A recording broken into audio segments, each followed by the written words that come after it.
Hi, there's three of us. Thank you all for coming here today to hear my Communications 113 speech on my pathway to college. I believe that we all have a purpose, that a perfect and powerful creator designed every one of us with a plan, a path, and a really good reason to place us where we are when we are. But I didn't always believe that.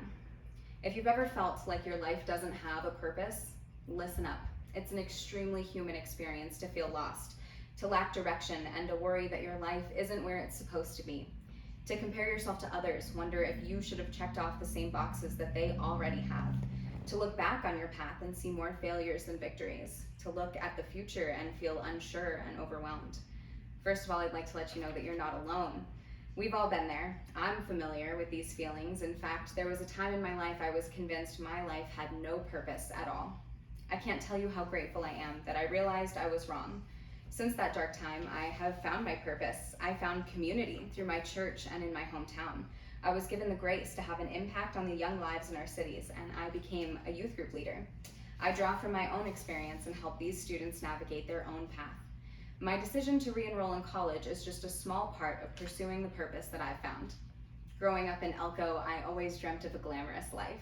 When people would ask me what I wanted to be when I grew up, I would proudly proclaim that I would be an actress, walking red carpets and winning Oscars. I would have given just about anything to trade this small town for city lights.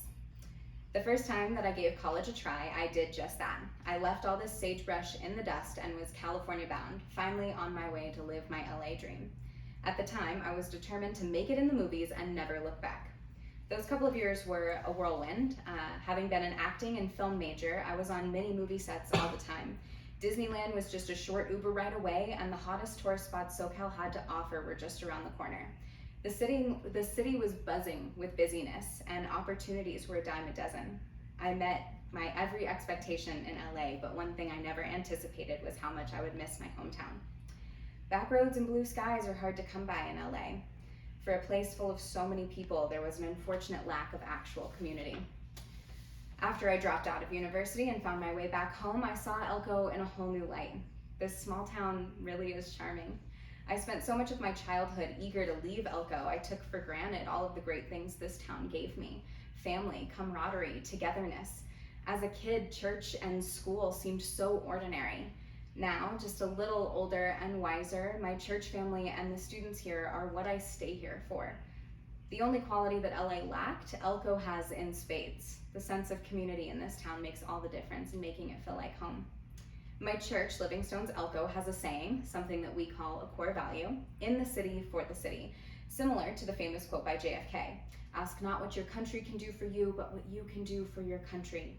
We say in the city for the city often to remind ourselves that we are here to serve one another, to love our neighbors as Christ first loved us, to seek out others' needs and to generously fill them, to give more than we take. This value is what truly motivated me to go back to college. Our city has a need, and it's my goal to do what I can to help. As a youth group leader at my church, I have a unique, exciting, and sometimes a little daunting job of caring for our city's teens. Planning games, worshiping with the kids, leading discussions is heartwarming, fulfilling, and so much fun, but it's only one night a week. These students need consistent and caring people pouring into them all the time. Elko is in desperate need of teachers and substitute teachers right now. I love Elko, and I love the teens in this town, and in an effort to be in my city for my city, I've made it my mission to get the credits I need to become a substitute teacher. Teachers need days off, and students need passionate people in classrooms every day. This is one small way I can help meet the need here and continue to serve. If you had told me when I was in high school that I would feel as passionate at 25 about substitute teaching as I felt about acting at 15, I would have laughed. I would have thought you were insane and ran off to California anyway.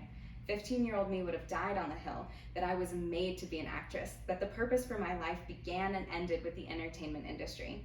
20-year-old me didn't believe in purposes or dreams or pursuing anything. I was constantly comparing my not so traditional timeline to people on my Insta feed. I had no clue where my life was going, and I felt so lost and alone.